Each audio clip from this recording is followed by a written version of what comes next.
been supposed, and we don't have to get into the details of every single one of these situations, but it's been, well, you basically said in the past that Oscar De La Hoya was paying to not have his nude photos Stop or released. Stop right there. It's been Adam. Said that that you were talking to Nipsey's family about the gay tapes of him not coming out. I don't know if there's money involved in that. Maybe Kim Kardashian at one point or Kanye, that they were doing stuff for you so that you didn't release more sex tapes of her. Okay.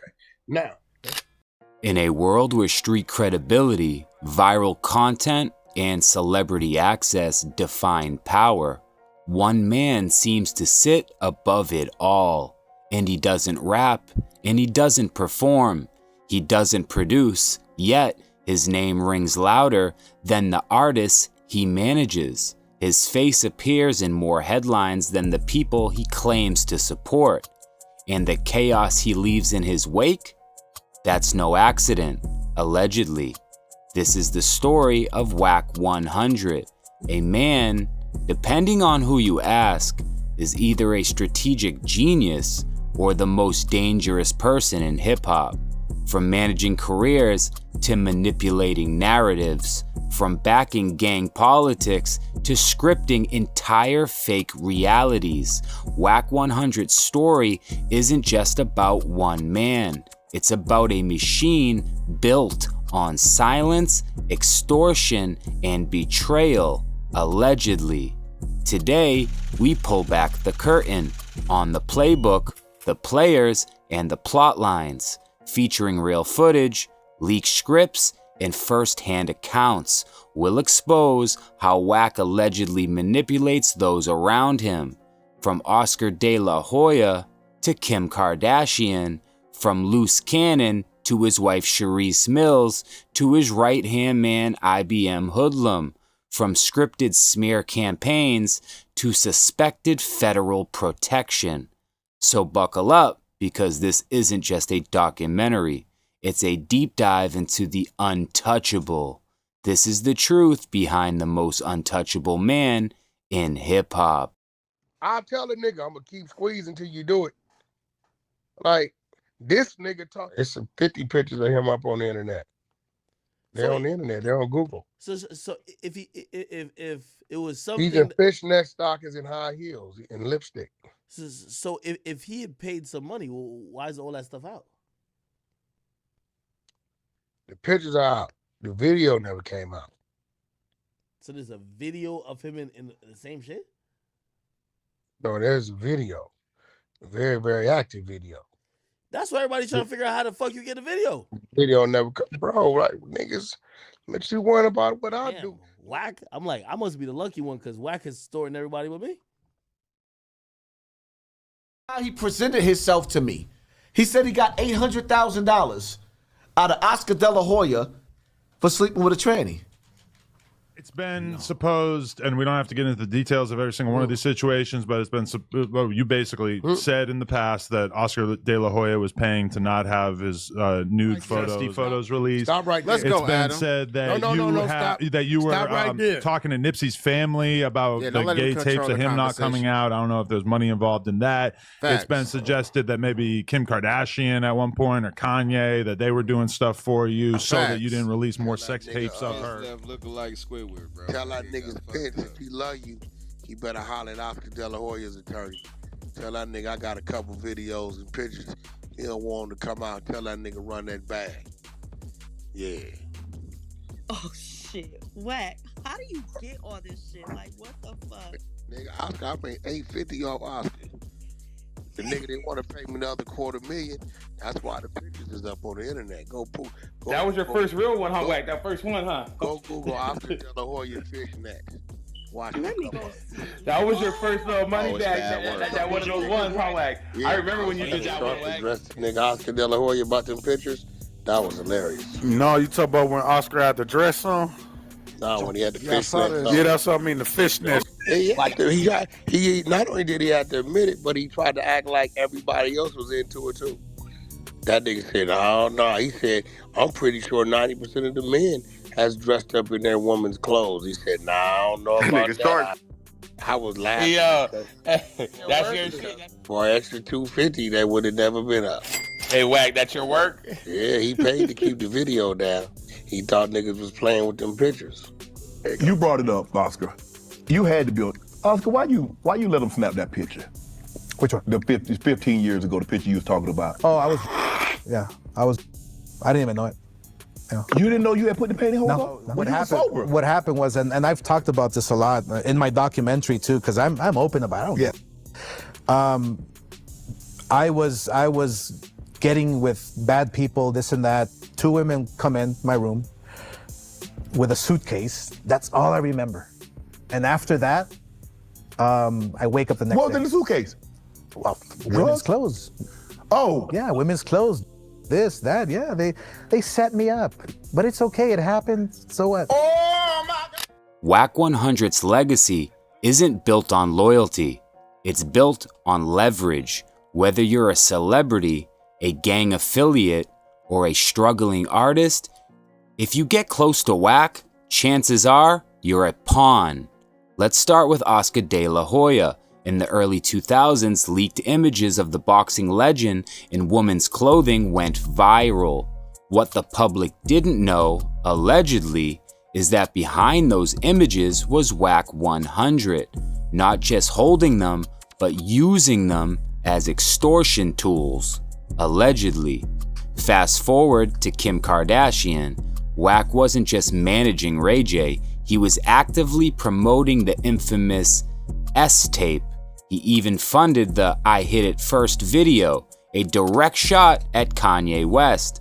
What kind of businessman leverages intimate footage to control narratives in pop culture? Alright, yo, it's Ye.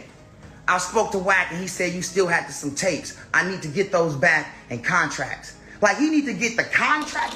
The real story about how Kris Jenner and them put the tape out. So here you go. Yo, no, go back down. It's too fast. It's too fast. It's too fast. Can y'all see it? New York. Well, I had to go to LA and come back. Oh. So I just traveled to get something for Kim. I still got to sign contracts. Deliverable 1, deliverable 2, deliverable 3, deliverable 4. What you show the world day 1, you was lying, talking about we did something behind your motherfucking back.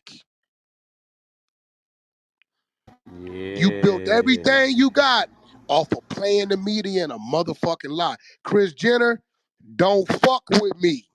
Because one thing I got in my favor is the truth. I don't have a gag order on me. Really don't want it to come out, keeping it real. The other shit, she ain't tripping. It's be like, God damn, hold on, who was that? Wait, hold up, what the fuck going on? Yeah. So this one, she was the assistant of Paris Hilton. You said I was lying. No more footage existed. You just told on yourself. I didn't say. I ain't talked about the shit. We gave bro the shit. We was done with it, and he personally gave it to you. In New York. Well, I had to go to LA and just travel to get something for Kim. Hey. You went all the way to LA to get something for Kim? Mm-hmm. You were something else. What did you get? Well, that's what she wants to show you. So Kanye flew home last night. And he came back this morning. I want to show you guys what he got me.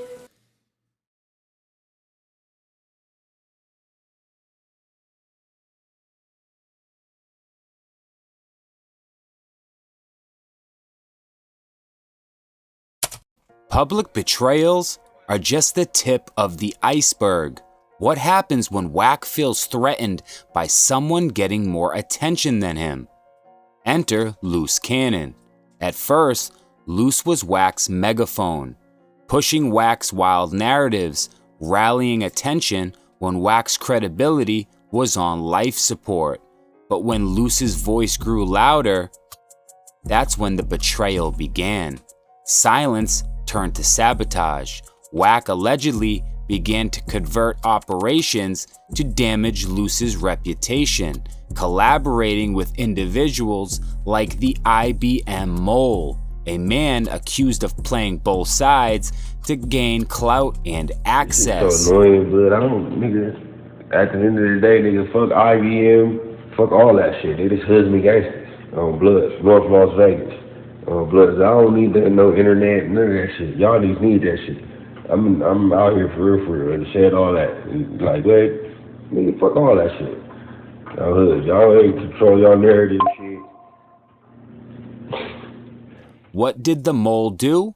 Well, he read a script, allegedly written by Wack, during a call-in to the Adam and Wack show, pretending to be an Inglewood family's member. He mentioned fake unalivings, falsely dragging Munchie B's name into fabricated crimes, and created a false gang narrative that could have cost real lives. Now let that sink in. This wasn't trolling. This was calculated propaganda, allegedly drafted by Wack to smear his enemies. IBM Hoodlum sends threats to have me beat up. Okay, so let's listen to the audio. How can I help you? Hold on, let's listen. Let's listen. Y'all, can y'all hear? Hold on. I want y'all to be able to hear this shit loud and clear, okay?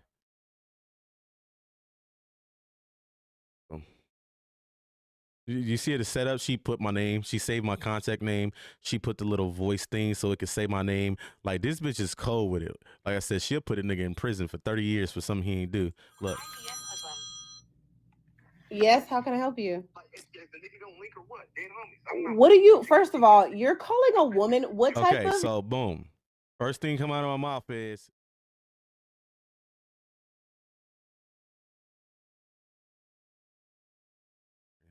she has a nigga in Houston that's gonna link with me, remember? So I call her like dead homies. Is niggas gonna link or what? Like, is we playing games or not? All right, let me move this out the way because I can't. Man calls and makes threats to a woman. I don't even know you. Wait. Did y'all catch that? Hold on. Let me rewind it. Y'all better pay attention, man. Listen to what she said.